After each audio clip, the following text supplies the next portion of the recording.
Hey book and wine lovers, we have the best, all caps best news for you. Volume 2 of Bookish Wine is officially available to order, and we have a special offer to share with you. Use our new code NARRATIVES30 for $30 off Volume 2 at bookishwine.com. If you're new to Bookish Wine, it's a quarterly subscription club, or one-time boxes are available too, bringing a special edition romantasy book and artisan-crafted bottle of wine right to your door. Here's what you can expect with a Volume 2 box. A special edition of Bound by Hearts and Stone by Lauren Sinatra, completely exclusive to Bookish Wine members. We're talking hardcover with sprayed edges, foiled details, character art, and more. Then you'll escape into the world with the boutique wine pairing, crafted to reflect the story's themes, characters, and mood. Plus, we know the artist design label will be gorgeous and complement the book. Now, here's another thing that's totally unique about Volume 2. You'll receive a free audiobook code. That's right, you'll be able to listen with your ear holes, read with your eyeballs, or both.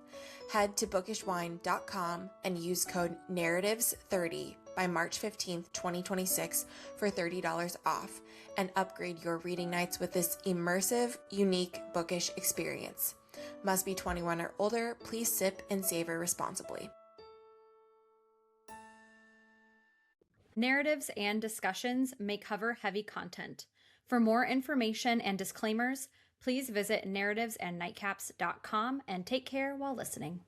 Welcome to Narratives and Nightcaps, books, beverages, and author conversations. I'm Bree, always ready to dive into new fantasy worlds and take a step back in time. I'm Megan, part critic, always team physical copy, and forever chasing good thrillers and a great plot twist. I'm Emily, your resident mood reader who thrives on chaos questions and lively book chats. And I'm Jordan, equal parts heart, humor, and high-functioning caffeine addict.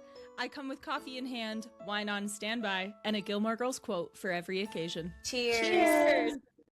Hello! Today we are excited to welcome author Lisi Lopez to the show. Her newest novel, Stranded Serenade, drops us into World War II Europe with a big band trumpeter stranded behind enemy lines, where music, resistance, and unexpected love become a lifeline for survival.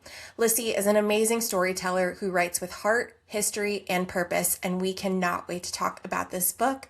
Hello, Lisi. Welcome to the show. Hi. Thank you for having me. I'm excited. We are so excited to have you here. I think, as we've talked about, at least on other episodes, listeners, like we are huge historical fiction fans. And Lisi, this story just absolutely blew me away. So I'm thrilled to dive in. Thank you so much. But before we get into all of our questions and get into the story, we like to kick off each episode with what's in our glass. So before we dive in, can you tell us what your nightcap is, or day cap in this case?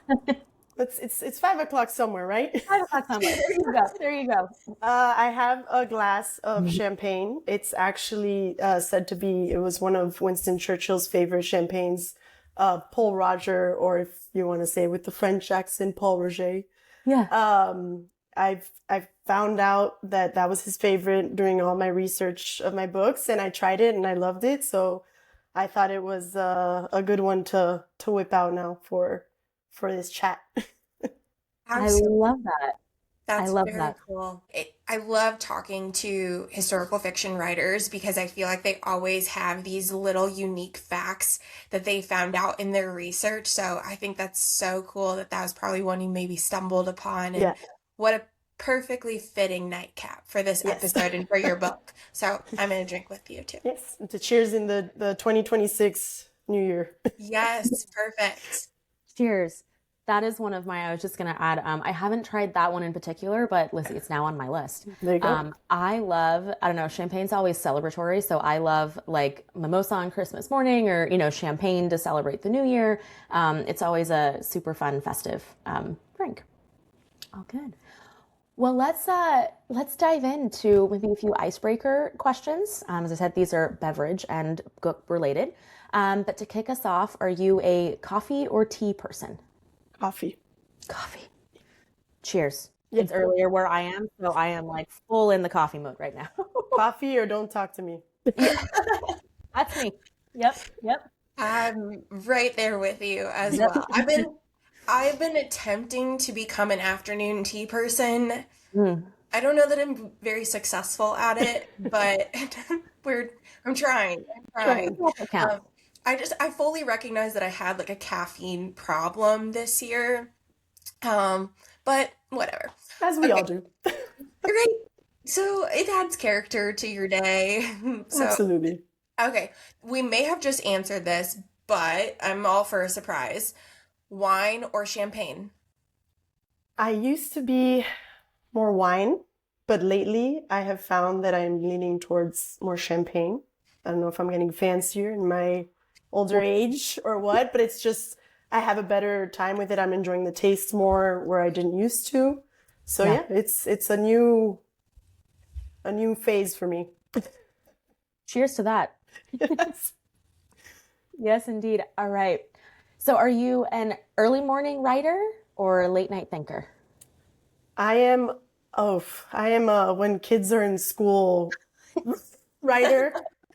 And I am a late night thinker. I go to bed and I kind of start, it's weird, I just start playing scenes from whatever book I'm writing in my head, and I'll come up with something, and I will get my phone and write it down on my notes, or in the morning I will forget about what I had.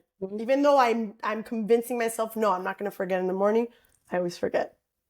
I Always always do. forget. Yep, the notes app is Yeah. what did we do for so Pen how and did paper, we I guess. yeah, I was gonna say you just kept a Scribbling. journal. Yeah. That's Yeah. why old writers and everything you always hear about how they kept a journal by their bed because they Yeah. jotted down.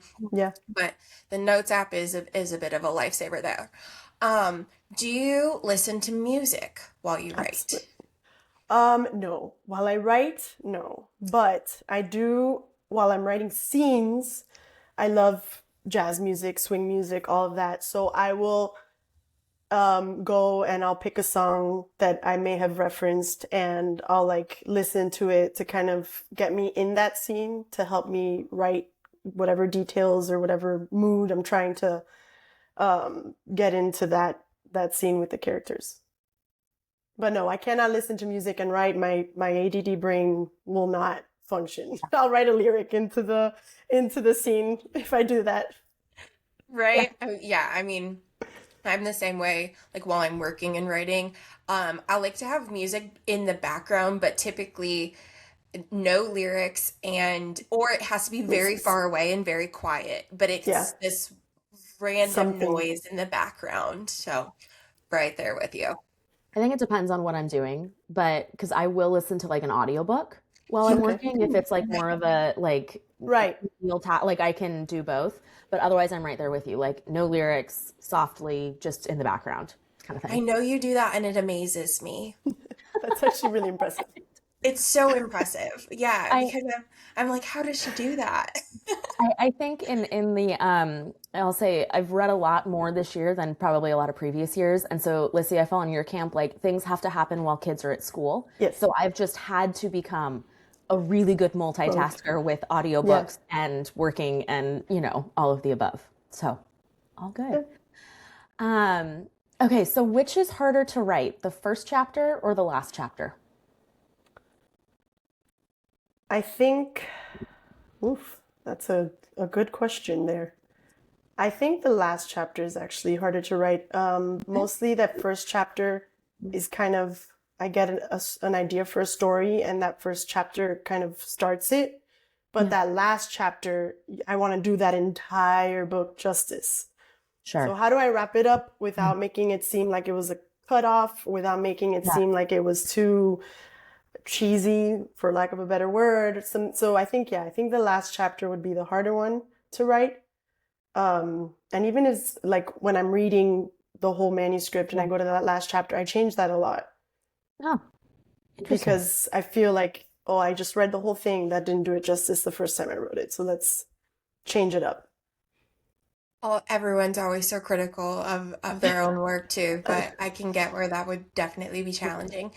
Do you prefer character-driven or plot-driven stories?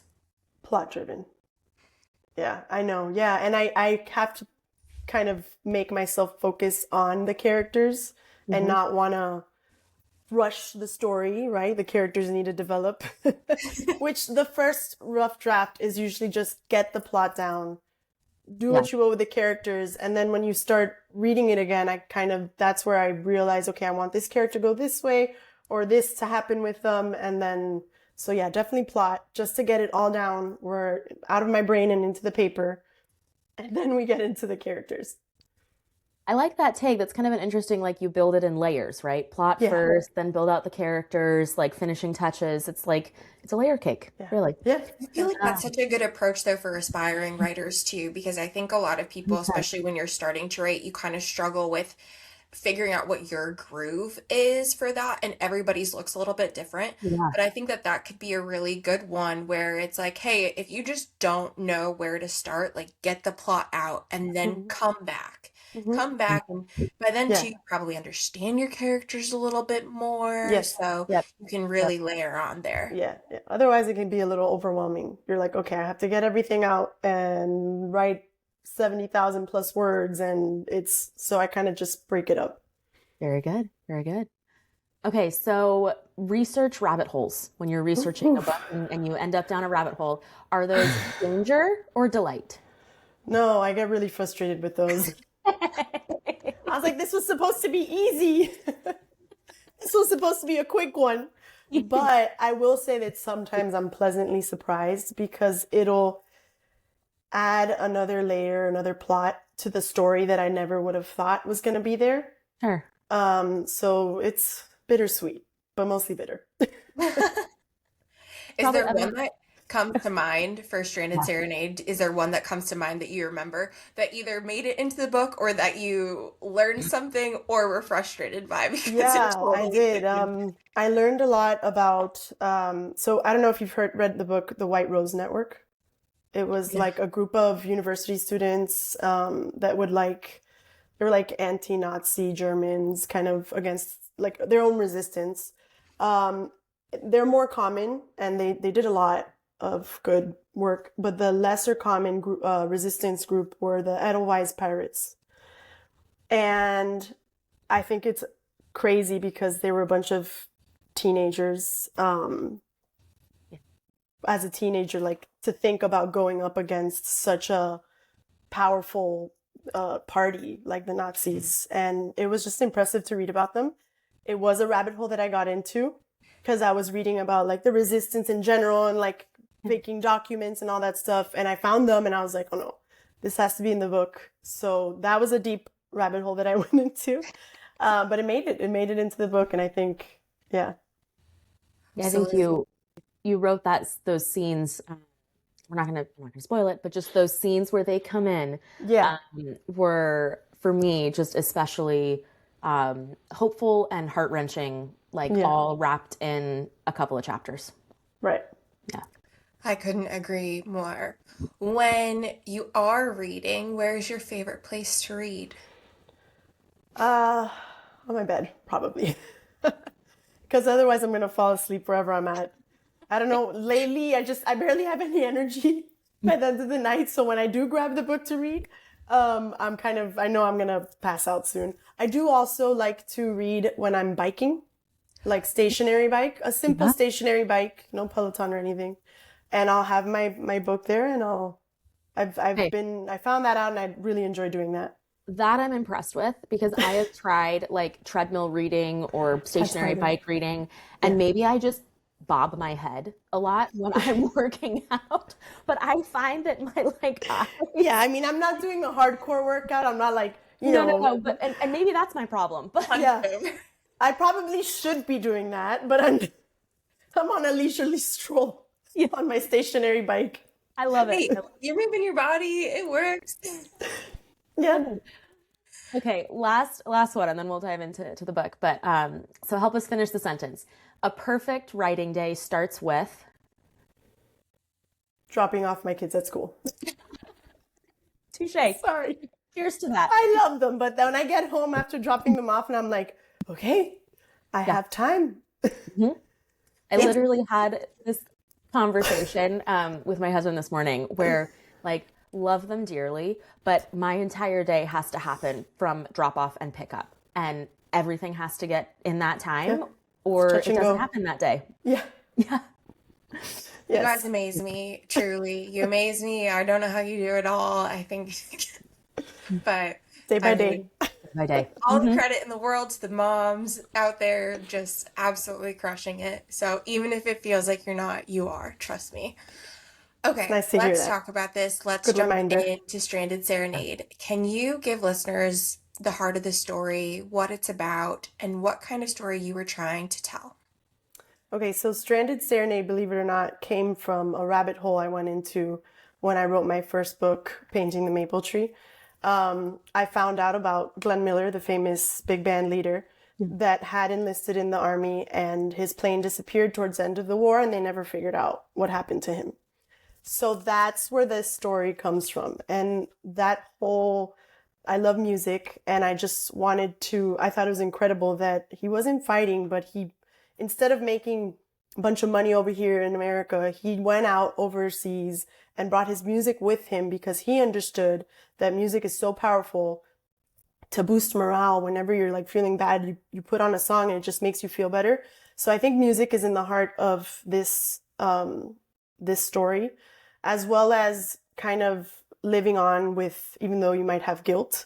It was a big one for our character, the character. And so I think tying in how to cope with guilt and using music to do that and finding some light, even when everything just feels like darkness is just coming over you, that's kind of the heart for this story. Yeah, I think, Lissy, one of the things that I was so impressed with this story is exactly what you just described. George Alton's like his character arc between, big success at the beginning, war breaks out. That's kind of a crossroads. What is he going to choose to do? Again, I'm not going to spoil this, but you have survival guilt that comes into play. Ultimately another crossroads of what do you do, when you're faced with some tough decisions. And I think that was just a really beautiful theme and string that you wove through the whole story. Well done. I am I'm glad curious. it came across because sometimes you were. Well, I was gonna say, so Sometimes you then were. it sent me down a rabbit hole to learn about, like, I was like, now I need to know, like, what really happened. And it was Yeah. interesting to just hear about, n not finding the plane, but then decades later, I think some fishermen, like, Yeah, maybe stumbled upon yeah. it, I but think there's recently no, there was like a whole book kind of about what did happen to it and just yeah. So it that was ties a all that in. I I do love that, especially about the historical fiction genre, in that the inspired by true events. That not only is it amazing as readers to get to read these types of stories, but then to actually learn about the real people too, Yeah. because there's always some sort of connection to a real figure or a real event too. Yeah. Yeah. Which I think brings me then to my next question is historical fiction in general, but also this story in particular, how much creative freedom do you allow yourself kind of when you're looking at what really took place versus where you want the story to go? Yeah, there's definitely a fine line there. I didn't want to write a bio about Glenn Sure. Miller. There's Right. there's a movie on it even with I forgot his name right now. Black and white movie, gray movie. I suggest watching it. But I didn't want to get to that point because I'm not a historian. I'm not, I do love history. Do love that time period, but I don't want to give someone the wrong information either, right? For me, writing is more about just opening up a new world for readers to kind of learn something about themselves, but also learn something about the past that and be curious to want to like actually like you did read the actual story and figure out those things for yourself and then kind of see how it pairs with the events of the book. Thinking back on your writing process, then, what would you say, or what do you remember being the hardest scene to write, and then which felt inevitable? Which one just flowed out? The ones that actually were harder to write were the beginning ones because I did want to capture his life and I wanted to kind of capture Glenn Miller's life and what he may have been feeling before the war came, right? Because it's easy to just say, no, the war has nothing to like do with me really. Let me keep doing my own thing. But in the beginning, I kind of wanted to show the readers that he was struggling with what, you know, that feeling of when you're doing something and you just have that like voice that's telling you need to do a little more. So kind of that. So that one was harder to write because I wanted to do that.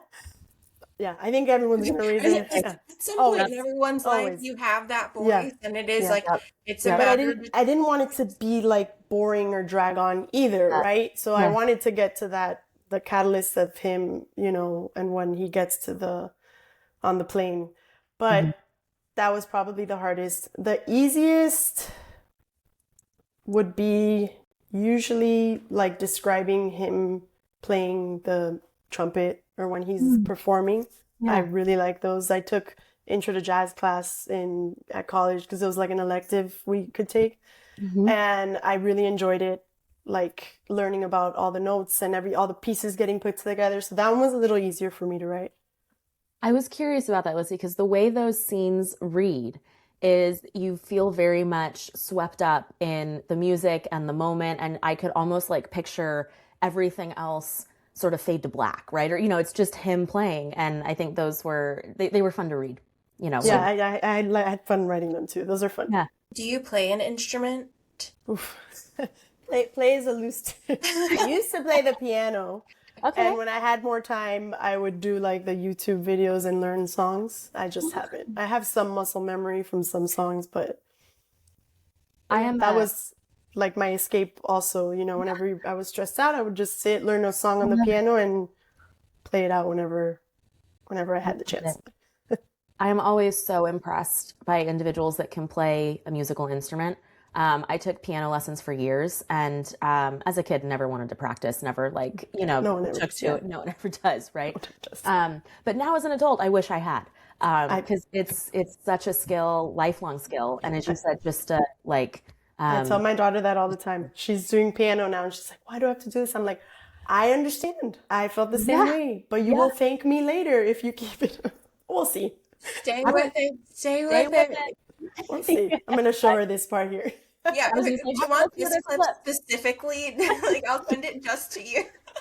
Hey, I solemnly swear you will love this. Yes. Yeah, I'm not the only one. See? See? There Yeah, you go. stay with it. I will say, so my youngest brother, he is someone who has like stayed with it and now composes his own music. Wow. He can play multiple instruments, like has composed music for other That's people, awesome. has done music production, he's in school in Chicago. And, like, if you stay with That's it and you want to amazing. make a career out of it, Yeah, Great. you it's, can. yeah, very, very cool. So That's super cool. That's That's amazing. amazing. Yeah. Well, on that note, pun intended, Yeah. Ba-dum-tsh. I'm here all week. I love a good pun. Yeah, me too. I'm curious, what do you hope readers carry with them after closing the book?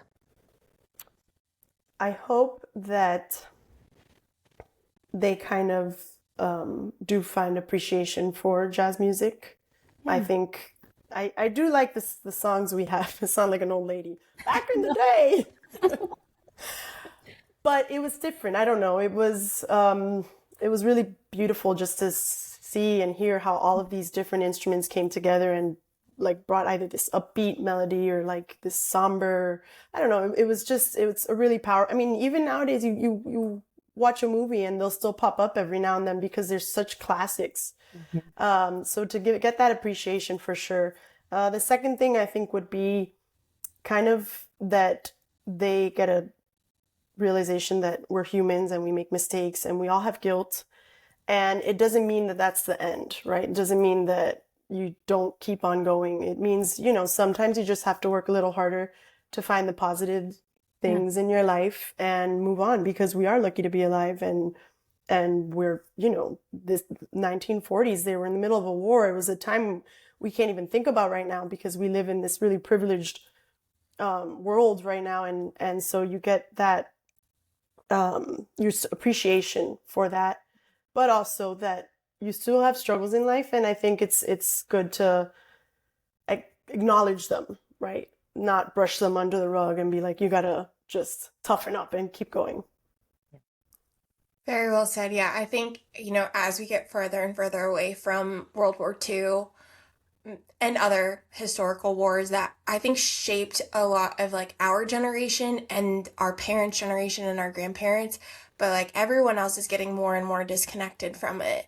But there's still so many amazing things to learn from that Right. tragedy and to carry on. So I completely agree with you there. All that said, how do you feel now that your story, Stranded Serenade, is out in the world? What have the last couple of months looked like by the time this episode comes out? Few months, like, what does it look like with it being released? Is it relief, joy, a little bit of both? Yeah, a little mix of every single emotion you could probably. No, it's surreal. Part of it is surreal. Part of it is scary because, I do have to do like the marketing for it. It's not like it's just out there and that's it. I just leave it there. I can't be scared to, keep putting my stories out there. So it's been surreal. I feel super blessed to have been able to do this now in my life at this point. Kind of just all the dots aligned, and just really excited to keep going and see where this new journey is taking me on. Something I've wanted to do for a very long time, but it's just never been the time. And so now, I'm blessed again to be able to do it. And I have a great support system behind me that makes me feel even more blessed. That's awesome. It sounds like, Lissy, that you're like a one-woman band, having to do the marketing and the writing. Yeah, well, yes, for that, yes, but not really, because even then, like, I'm Latin, so I have a big Latin family, so all my cousins, and then I have like all my friends, and they're all like always like pumping me up and like telling other like, oh, did you know she's an author, to like a random person, and I'm like, oh, I love it. but I love it. yeah, it's nice. It's nice to have that support. That's awesome. That's awesome. Well, let me ask you, was there a moment like where it all felt real? Like someone posted the first review, you saw the physical book for the first time. Like, was there a moment where like getting the proof? Real? Oh yeah. We had just come back from a Disney trip. Oh. Like 9 o'clock at night with the kids. Yeah. Everyone, and the book, the box of the proofs was on my doorstep. Oh. And I like took it out, and the kids were all excited, and I was all excited. I like smelled the pages, that book smell. Yes, 100%. That was a cool experience there. Gave me energy after that trip. Yeah. Oh, that's awesome. I'm not exhausted anymore coming back to that and seeing that was fun. Yeah, and definitely also I've really enjoyed book clubs. I've done some local book clubs. Probably the most surprising thing that I didn't think I was going to enjoy as much as I have, because I'm kind of an introvert, so I don't crave talking to people. But I've had such an amazing time. I've met so many great people. I've heard what they've taken away from the story, things that like I hadn't even thought about, and I was like, oh yeah. You're like, totally. Yeah. Love where you went with that. That was a great direction. Yeah. Now it's one of those that like when you're in school and you're analyzing books and you're like, do you think the author actually thought about that we're analyzing when they like, was it really symbolic, or did they just throw that in there? Yeah. I remember Megan, who's one of our other co-hosts for this podcast. Our friendship started in AP English together. And I distinctly remember having those conversations, analyzing Madame Bovary or King Lear. And they're like, did Shakespeare mean that? And I'm like, no, he didn't. Which he probably did. And I was just being an annoying, like, high schooler but I absolutely, we're like, did they actually mean that? I don't know. Yeah, I'm not sure. We'll never know. That's so fun. Let's talk a little bit about you, because I'm very, very curious. You are an engineer by training. What pulled you to storytelling in the first place? So I've always liked writing and storytelling. I'm laughing because the other day my mom found my first book that I wrote when I was 6 years old. It was like one of those that they gave you like a packet, you wrote down a story, you drew a picture, and then you sent it back, and they would give you like the binding of it. It was about my dog. I love it. But so like looking back now, I've always liked to write. I've always liked writing. I've liked reading. But I had to be practical because, it's harder, and I'm a very logical person, and probably like, again, I do have the engineering brain in me also. Engineering mindset. Yeah. Yeah. So I went in that route. I took like writing electives and then got married right after college, had kids. My middle son was born with Down syndrome, and I actually found my voice, my writing voice again, so to say, through advocacy articles for him and for that community. So I kind of sparked that passion again, and it reminded me how much I loved writing. Yeah. And so I found this book that I had actually started writing in college during the intro to jazz class, and obviously cringed because the writing was awful. But I picked it up again and I was like, you know what? The plot was really good. Like, why did I? So I did. I started writing and just with the support from my husband and my family, just kept going. Wrote 3 books, held on to them for like 2 years, 3 years. And then finally, a year ago almost, I said, you know what? I can't be scared anymore. I gotta do this. That's amazing. Let's see, I just want to pause for a second. You said like, so you wrote, you said 3 books, right? And then just held on to them. So Stranded Serenade has been written, I'll say, for a lot longer and then just recently published. That's incredible. Yeah. Very, very cool. Well, I have to ask, and we may have already answered this when we talked about like plot and character and like our layer cake, right? As you go through, but do you then approach like writing your plot or researching your books with more of that, I'll say, engineering mindset, or does that influence kind of how you go about writing your stories? I do try to have some structure. Sometimes it gets tossed out the window and I'm like, well, YOLO, we're gonna do what we just let the fingers. But I do. I have like, PowerPoint presentations. I'm using PowerPoint presentations of like family trees or like the chronological orders of, because I don't have a very good memory for certain things. So like that, so I can go back and reference that. I think most writers do have that because it's a lot that you're writing about. So for that, yes, I try to be organized in where I put my research, make sure the order of things make sense. Characters, I'll have all their characteristics like description, physical, the way they are all in one spot. So I can go back and reference it if I ever forget, like, what color was his eye again? So things like that, like, because you have a visual of them, but sometimes it escapes you. So for that I am. But sometimes I'll think of a scene that's going to be like in the middle of the book and I'm not even close to it, but I will stop and I'll go and I'll write that because otherwise, like, I'll just barf it on the page. And then I'll go back and try to be methodical with what I'm writing. So other than George, who is your favorite character to develop in this story? Oh, Johan. Okay. Yeah. He was probably, I think he might have been my favorite character. Full of wisdom and even after everything he had been through, So I definitely enjoyed writing him. I really just liked what he represented too, and in the entire story. I mean, talk about somebody who had to face so many different crossroads and challenges. And, we talked about that kind of being a theme of the novel, is like being presented with those and really determining which path you're going to go down. Talk about someone that had multiple to have to do, like, oh, I totally agree with that. Yeah. He's one of my favorite characters too. Well, I've got to ask you just kind of a follow-up, but since you've had these novels that have been written, right, and then you've held on to them and then there's like several milestones that I think are worthy of celebrating. How do you usually celebrate either finishing writing a book and or the release? I should have known. I'll tell my husband, I'm like, I hit this milestone today, however many sold or whatever, we're going to open that up. I love it. Yeah, no, I love it. I definitely stop and take a moment and celebrate. You always should, like big or small. I think that's something that we, with the podcast, but then also like in our personal lives, have learned a lot over the past couple of years, is like big and small, celebrate your milestones, celebrate the little wins too when they happen. Like, you have to acknowledge that and be super grateful for all of those. So that's so glad, and I'm happy to be able to toast with you this time around.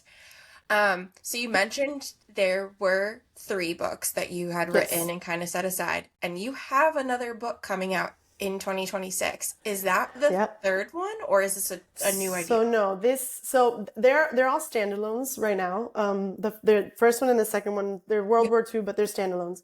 I'm actually writing one now that's a separate story from one of the characters in the first one. Okay.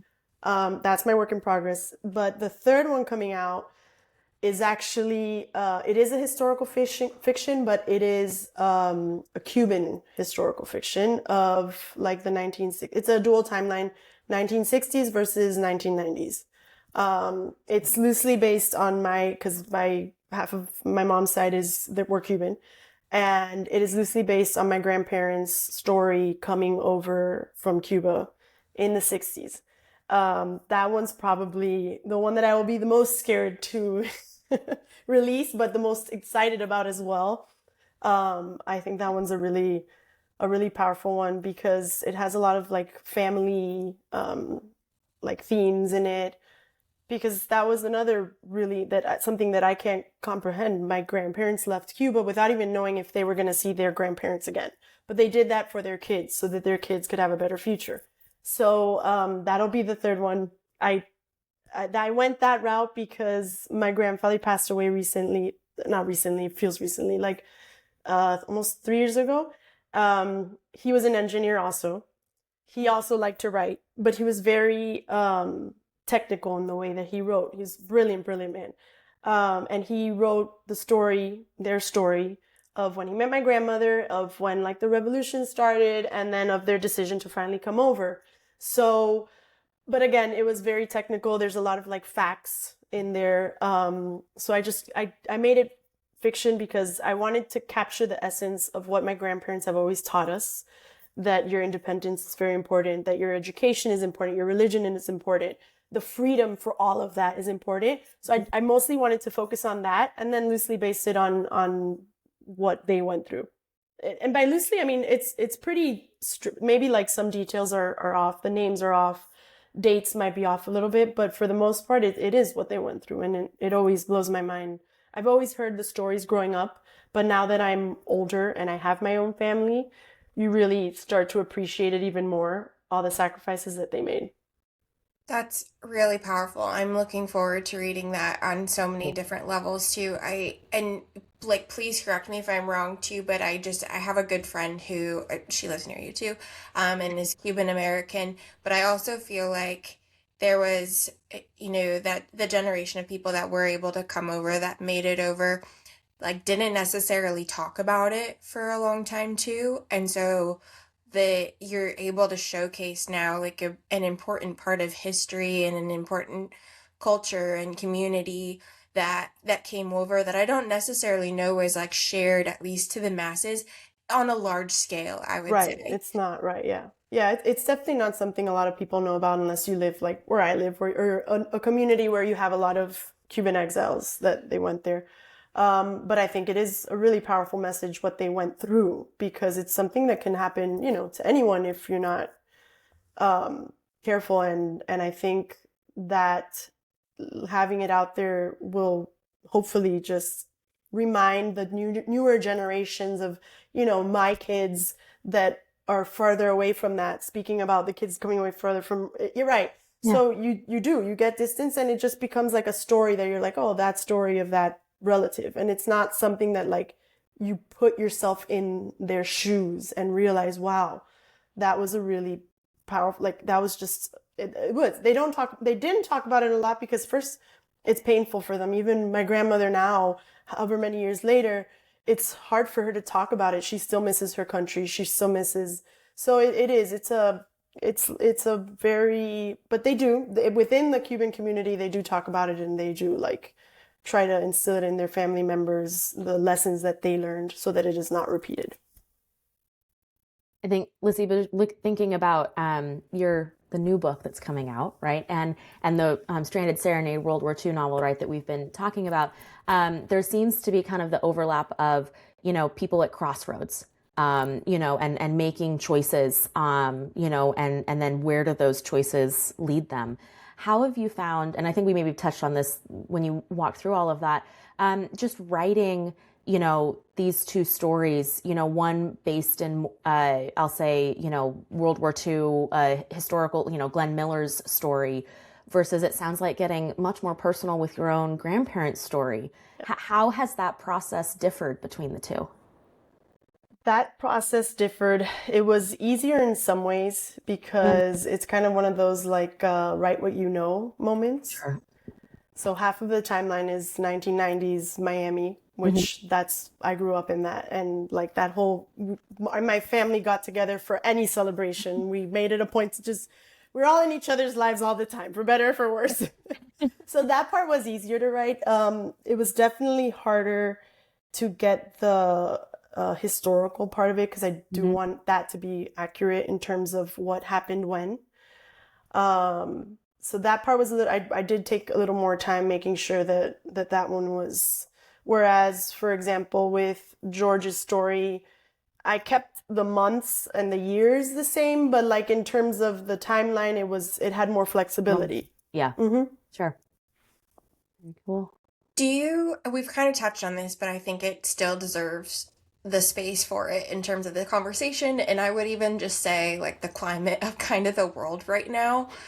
Do you really see your books as the potential to be part of a broader conversation about history and memory and how we remember those events? I think, without trying to get like into politics, I think if I can enlighten one person who didn't know about the Cuban history and really what the Castro brothers did and what Che Guevara did, if I can just enlighten them, because, history is told sometimes by the winning side, right? And so unless you lived it, sometimes things are muddled. And if I can open up or teach someone something about what actually happened, I don't think it needs to be the world discussion, but just touching one person on that that's it. My job is as a writer, and I would feel, and I'll never know unless someone tells me, but I'll still never know. And I think it's just one of those that I hope it teaches people to not always believe what you're told or what you read at first. There's always two sides of a story, and it's important to hear both sides of the story. Yeah, absolutely. I even thought about that while reading Stranded Serenade too, with right. Yes, that was another thing. Getting,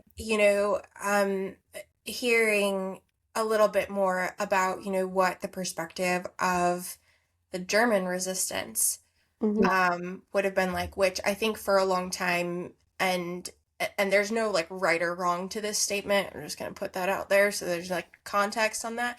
But obviously we get a lot of stories out of like different areas, but there is that aspect of like of the people that were in Germany and the resistance that formed there too, that I think was sort of hidden for a long time. So I definitely like that was top of mind for me and really interesting to read about with your story too.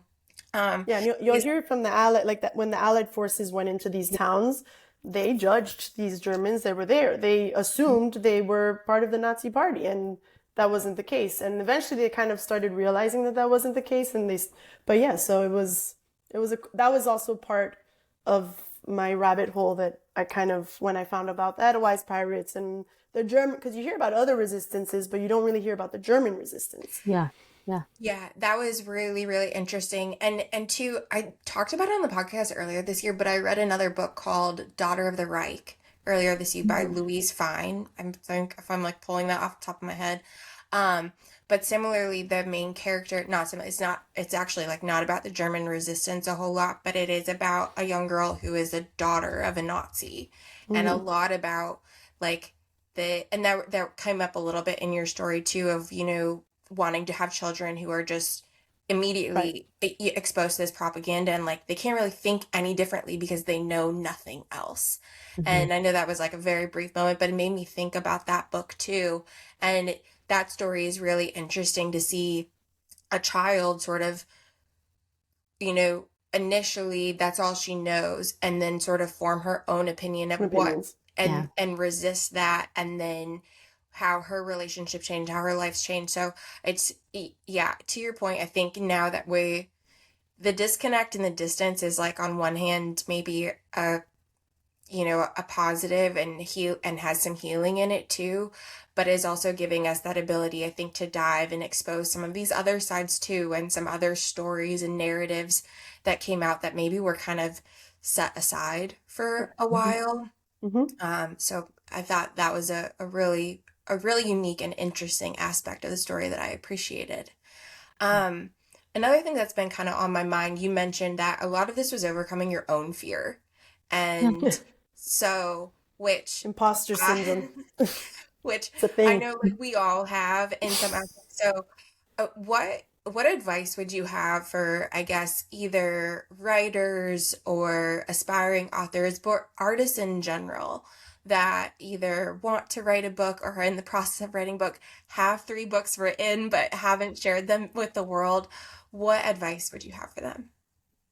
You'll never know what will happen unless you put it out there. Otherwise, it's just going to be words on your computer. And I think you'll find more support than you realize that you have. And then don't just do it to get people to read it and say, oh, just do it for yourself, to say, I created this story, I created this world, I created these characters, I have this message, and I put it out there, and I wasn't scared to put it out there. And I think it's something that my kids have taught me, because, you know how kids are. They're not really scared to do the things they love. And so they inspired me to, finally take that leap.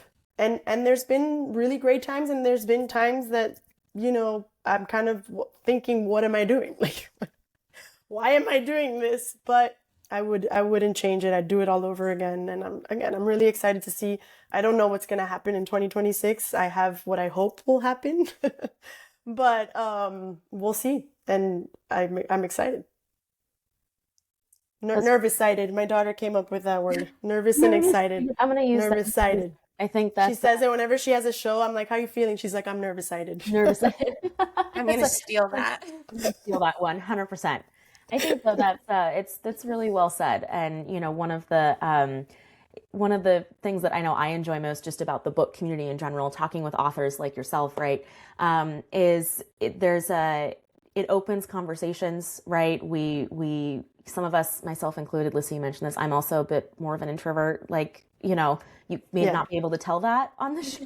I think that surprises people with the podcast, but I would actually say Jordan is probably the most extroverted of the 4 of us. And like the rest, I thought about that when you're like, I'm kind of an introvert. And I'm like, I know that shocks everybody that we have a podcast, but like, we're right there. We do. Yes. And I think, to bring a good point, that like book clubs too, not only like bring people together, introverts and extroverts alike, to talk about stories, but Lisi, also your works are bringing some of these conversations and, deeper themes to the forefront and sparking those conversations. And I can totally see how that would make me nervous-sided too.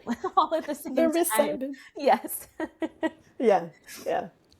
But all good things. And again, the support I've been receiving from everybody, the book clubs are great. Like, it's been amazing. It's been really great. I'm very blessed. If we ever make it to the Miami Book Fair, I'm going to message you. 100%.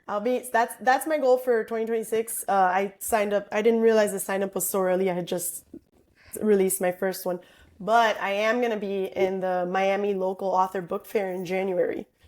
I'm really excited about that one. Nice. That'll be really fun. Yeah. First one.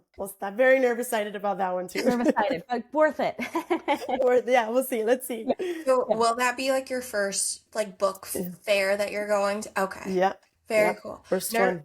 Nervous-sided is a great way to put that. The first one that I did, which was in the Miami area too, I can't tell you how nervous-sided I was. It's a thing. It's a thing. I definitely remember calling Megan and being like, "What am I doing?" And like you speak to people, was speaking on a panel at that one, and you're like, I don't know if I should be here. They do. They have me reading like 5 minutes of my book, and I'm like, I gotta find pages of 5 minutes to read. Like, It's so exciting. it's gonna be a January 1st problem. Yeah. After the new year. Celebrate now. And then after the new year. Exactly. But Celebrating, then we'll think about it. Then we'll think about it. 100% not alone in any of that and in feeling that way too. Like, I think I blacked out when I had to talk to people. Like, I was like, I don't actually know what was said. What I said. But no, that's so exciting. I wish Miami wasn't so far away because I would love to go and help support too. Yes. But yes. if we make it to anything in Miami, I'll definitely Let me know. we Reach can out. introvert around together. I'm there. Us introverts need to stick together. Yes, we do. We do, 100%. Well, for readers that get to pick up Stranded Serenade or any of your others as well, including the upcoming, which I should mention, it's Beyond Her Shores, correct? That's Yes, going to be your Beyond next. Her Shores. So we'll have to keep an eye out for that. But where can everyone connect with you? So I'm on Instagram at Lisi Writes. I'm also on Facebook, also Lisi Writes. I have a website, lisilopezauthor.com. And pretty much Instagram would be the best one. The books are on Amazon. They're also on Barnes & Noble, my local books and books here in local Miami. And that's about it. We will be sure to... That's still like a Well, I was told for social media to try to keep it, like, don't try to do everything. yeah. Stick to one. So that's what I've been. That's still In terms of all the ones you can do, That's but yes, it is a lot. podcast. giving you kudos. Yeah. That's still quite a lot. Thank you. Yes. Yeah. That's very much, we follow the same mentalities. Yep. People are like, oh, where's your podcast? I'm like, Instagram. That's And, the main places you can listen. And We then don't need to complicate our lives too much. we Yeah. slowly will tack on and add to it. But to your point, a team effort or a helpful support system makes a world of a difference when it comes to all of that. But we will be sure to link to all of that in the podcast notes so anybody can just click on those and then connect with you there. Definitely Thank do you. that. Check out Lisi's books as well. Lisi, thank you so much for joining us today, for creating stories for readers that we hope continue to support them in reflecting and learning about such important, even when heartbreaking moments in histories. We hope that readers will continue to read Stranded Serenade and stories like it to remember these events and how they have shaped our world and communities. Even if there's some distance now, still important to go back and do all of that. So thank you so much. Oh, very well said. Thank you guys so much. Seriously, I really appreciate it. You guys are the support system I'm talking about here, by the way. Yeah. We try. No, you guys do an amazing job. You do an amazing job. Thank you. Thank you. Thank you. Well, cheers. Oh, cheers. Thanks so much for listening. The Narratives and Nightcaps podcast is a production of The Craft Co. with intro music created by Remington Haynes.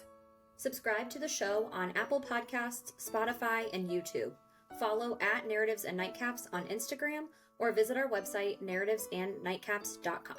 Sign up for our newsletter to always know what we're reading next, which authors are joining us on the show, and for extra bookish and beverage info. Connect with our additional co-hosts, Jordan and Emily, as well.